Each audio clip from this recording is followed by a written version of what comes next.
सभी को जीवन में शारीरिक बल, मानसिक बल, तेज बुद्धि और आध्यात्मिक रूप से उन्नति भी चाहिए है।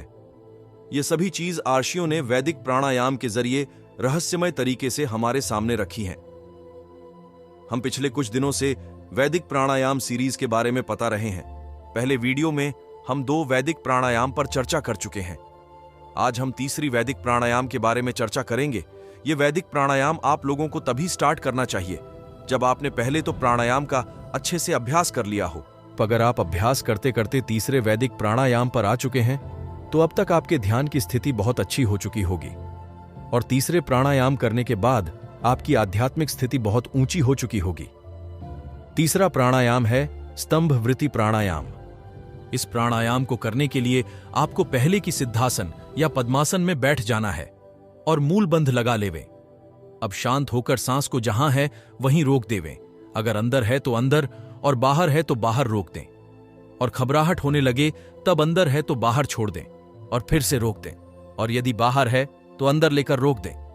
फिर दोबारा इसी प्रक्रिया को दोहराते चले जाएं। वायु निरोध के समय प्राण शरीर में कितनी दूर तक फैला, इसका निरीक्षण देश का परिमापण है।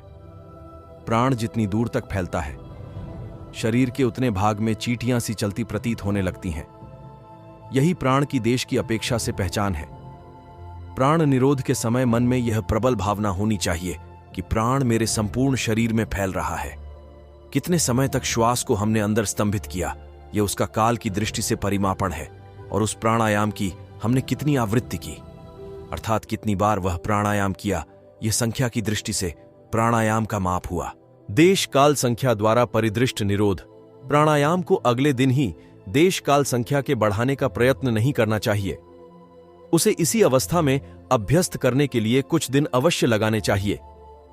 फिर शनय शनय उस प्राणायाम का इतना अभ्यास हो जाना चाहिए कि अभ्यासी को पता भी न चले कि मैं प्राणायाम कर रहा हूं। किसी प्रकार के भी श्रम का अनुभव प्राणायाम करते हुए न हो और श्वास के लेने और निकालने की गति अति सूक्ष्म हो जावे। इसे ही सूक्ष्मता कहा है। आज हमने स्तंभ वृत्ति प्राणायाम को समझा कि श्वास को जहां का तहां रोक देना स्तंभ वृत्ति प्राणायाम है। अगली वीडियो चौथे वैदिक प्राणायाम के बारे में होगी। कृपया चैनल को सब्सक्राइब करें और अपने जीवन में शारीरिक और मानसिक ताकत को बढ़ाते जाएं।